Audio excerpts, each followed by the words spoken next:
and the will of the American people who elected him. And to your point, Steve, they are brazenly demonstrating their contempt for Donald Trump, his entire administration, Elon Musk, all of Donald Trump's voters in these courtrooms. I'm going to be posting, I just purchased the transcript of Beryl Howell's hearing yesterday about the lawsuit against Perkins Coie.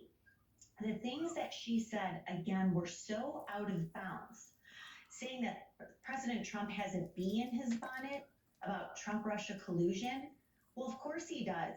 And she should have recused herself from presiding over this lawsuit because she was the chief judge that oversaw all of the activity of special counsel Robert Mueller, handled all of the grand jury proceedings in that matter. She is totally conflicted and invested in protecting Perkins Coie because of what she has previously done.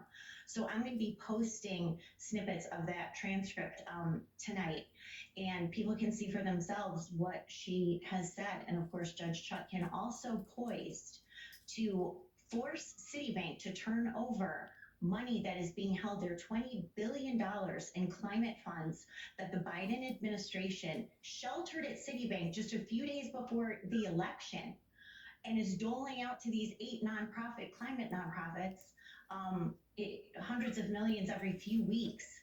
And EPA Administrator Lee Zeldin wants to claw that money back. She is poised to enter a temporary restraining order, Steve, preventing Lee Zeldin from getting our money back from Citibank.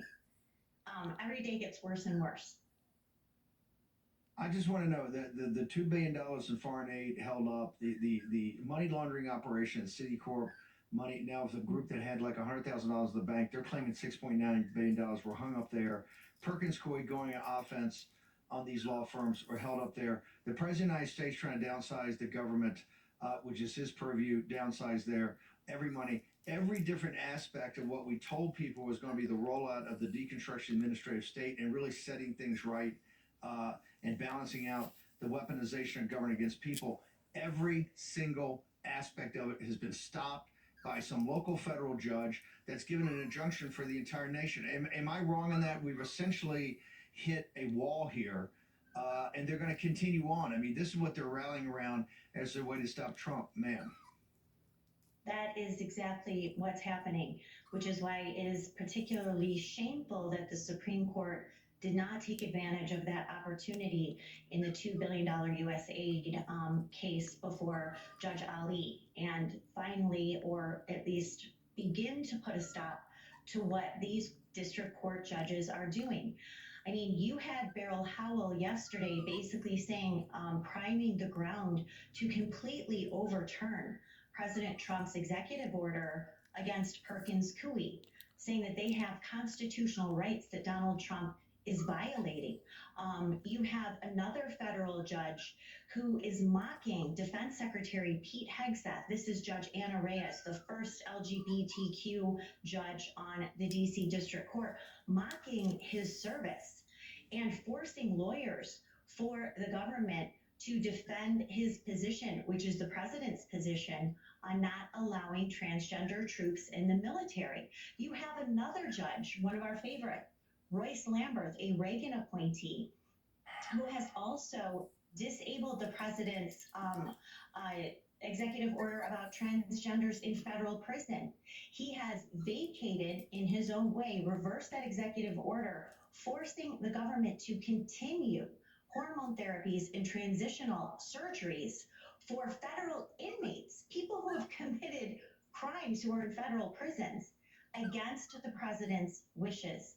Again, the same judges who insisted a 4-hour protest at the Capitol building 4.5 years ago almost represented a dire threat, one of the worst days in democracy, an attempt to overturn an election. And you have these same judges doing the exact thing that they accused J6ers of, which of course they never could do, but these judges are actually succeeding in doing so.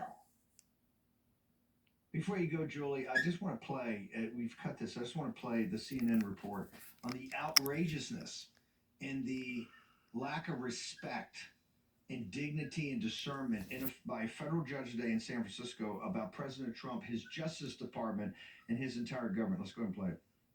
And let me tell you, Dan, we've been listening to this hearing in San Francisco. The judge was not pleased. He said, quote, "You were afraid to have this person testify because you know cross-examination will reveal the truth. I tend to doubt that you're telling me the truth." The judge went on to say, "You're not helping me get at the truth. You're giving me press releases, sham documents," referring to documents submitted by the Justice Department to the courts.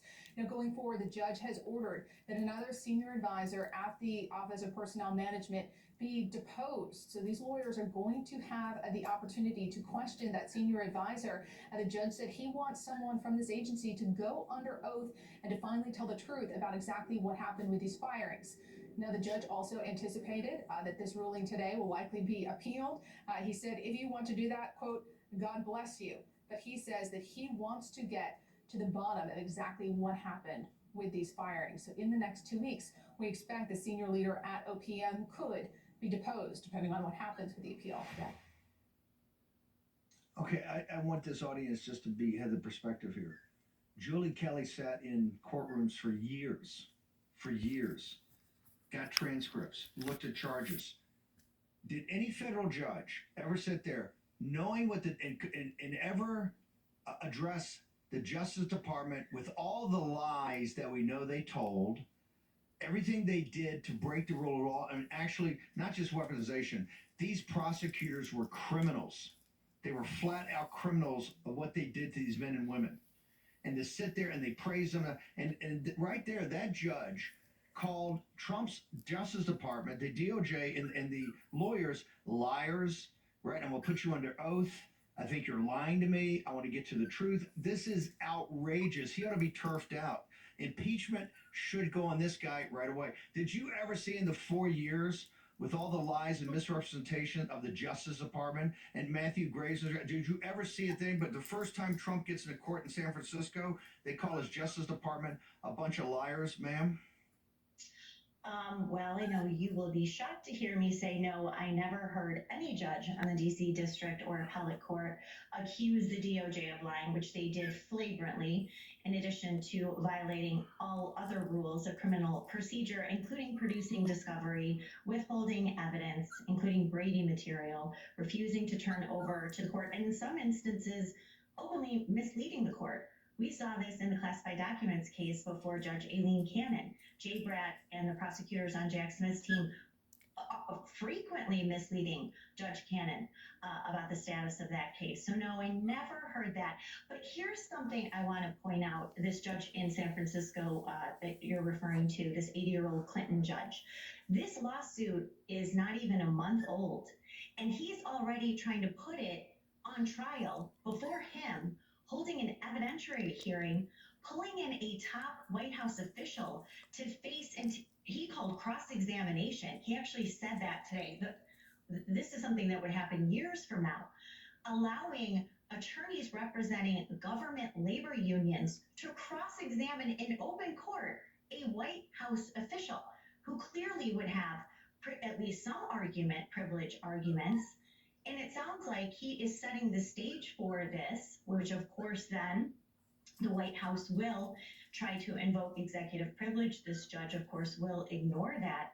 But he is setting up a mini trial of the president's personnel policies executed under the executive branch and allowing interest groups and government labor unions to cross-examine a top appointee of President Trump. It is it's stunning. Every day really gets more and more surreal what's happening in these courtrooms. Julie, you're going to get the transcript. We'll see you tomorrow. Until then, your Substack and social